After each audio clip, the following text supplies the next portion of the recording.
All right, folks, good morning. Today I want to show you how we're going to clean up this mess. And what I'm looking at here is, well, I don't really know, 50 or 100 or more Oakleaf Hydrangea plants. And I believe I showed you guys these hydrangeas in a video last summer when they were just little bitty plants that I had just potted up. I'm going to see if I can find a clip of that. But they've kind of become an overgrown mess sitting out here. They've been completely unattended to since December. And all we did is covered them in a low tunnel, and they've been sitting here on their own ever since. And we're going to tend to these today and get these potted and cleaned up and see if we can get these turned into something ready to sell for next year. So I'm looking forward to getting this done. It's a neglected project that has been needing to happen. So I guess it's time for us to get busy.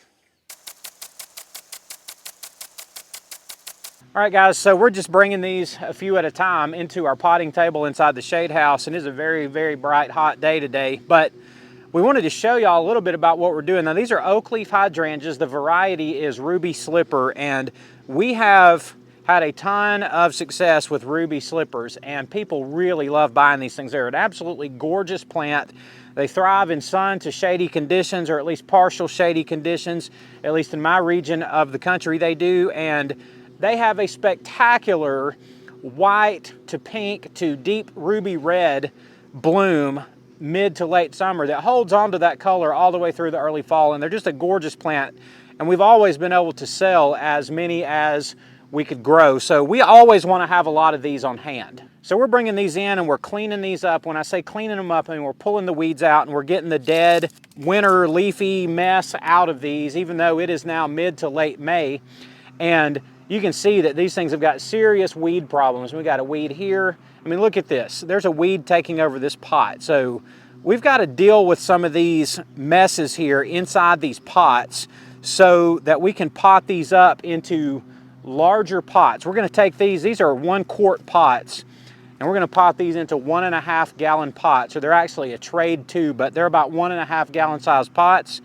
We're going to fertilize them, new potting soil, fertilizer, and get them put under our irrigation, and we're going to leave them there, and these will be ready to sell next spring. Potting these little 1 quart hydrangeas up, I just fill that up. It's filled up to about right here, and I want to pull it out. One thing I'm interested to see is what this root ball actually looks like.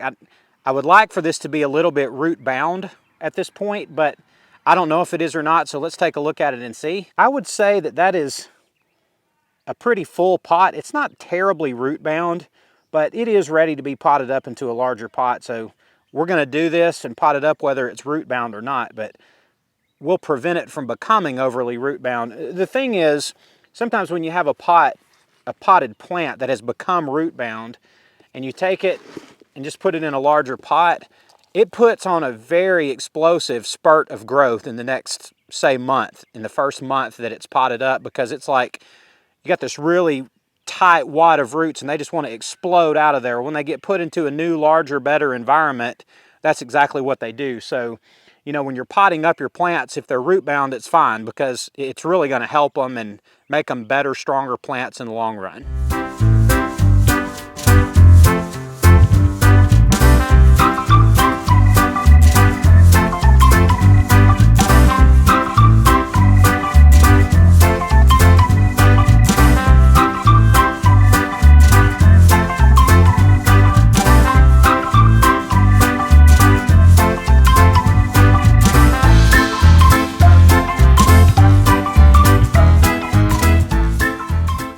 All right, we're potting, and it's always worth mentioning when we're potting and just getting plants ready for their next stage of growth, stage of life, that we use a slow release fertilizer for everything that we do. So we use an 18-5-12 slow release, and that's all I use for all of my pots and for all of the plants that I grow, whether it's a shrub, a perennial, an evergreen, whatever it is, that's the fertilizer that I'm going to use. And I just do a tablespoon per trade gallon, or in this case, this is a trade 2 or 1.5 gallon pot. It's a 2 tablespoon scoop that we use, and we just go just one pot at a time, 1, 2, 3, 4, and just scoop, scoop, scoop, scoop. And that's pretty much our fertilization process, and it works really well for us.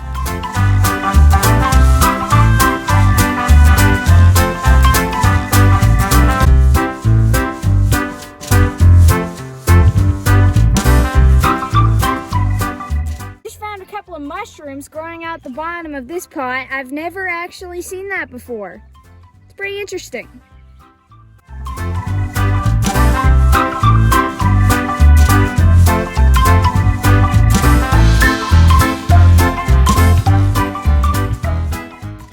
So guys, I just wanted to show y'all one of these in particular that's really nice. We just potted this up into a 1.5 gallon pot, and this one has got 6 distinct stems on it. And for an Oakleaf Hydrangea, that's a lot. These don't branch out like some of the paniculatas do, like your limelights, your silver dollars, and your phantoms. These are much more leggy, at least when they're young. So this is a really awesome one. A really awesome looking young hydrangea. Let me contrast that with one. Hang on, let me show you a bad one. And then you got one like this. It's a single stem. We actually cut it just to try to force it to branch out. Sometimes these branch out and sometimes they don't, but you know, this one's absolutely terrible, but most of them have about 2 to 3 stems. So there's just always some variation in how these grow, but we want them to grow as bushy and as full as possible. So that's what we're always aiming for. So here we've come from the potting table out the door, and we've piled all of these Oakleaf Hydrangeas up right here. Chloe's finishing up fertilizing them, and they will be ready to go out there where we will arrange them where they will grow out for the rest of the summer. And Chloe is watering all of these in. Now, we have finished stacking them out here, and there are 122 of these Ruby Slipper Oakleaf Hydrangeas that'll be ready to go next year.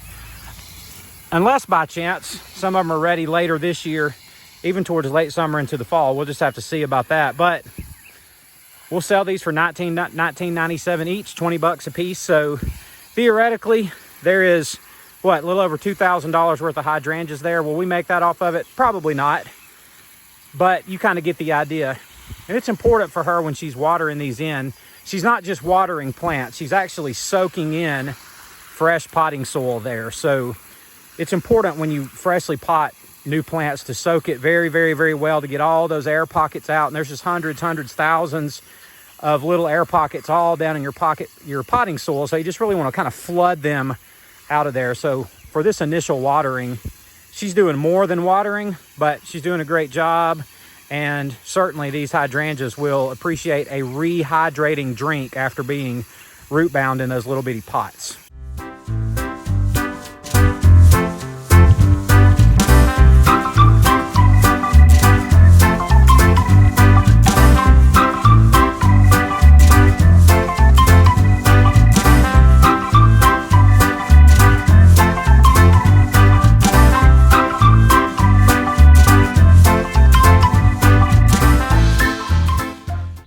All right, we finished all of that up, and this space here can now be used for something else. So we'll plant something here or just let grass grow and let it kind of become part of the yard for now. We're not really sure what we're going to do, but the point of this wasn't just to clean this up. It was to get those pots taken care of so we can grow those plants out more. And we add a little bit of useful space right here on the back side of the nursery too. So kind of a win-win, a little project that we needed to do, but on goes the nursery business, and it's just one step, one day at a time, just chore after chore after chore, project after project after project, as you guys can well see. So guys, thank y'all for watching. We love y'all, and we will see you on the next one.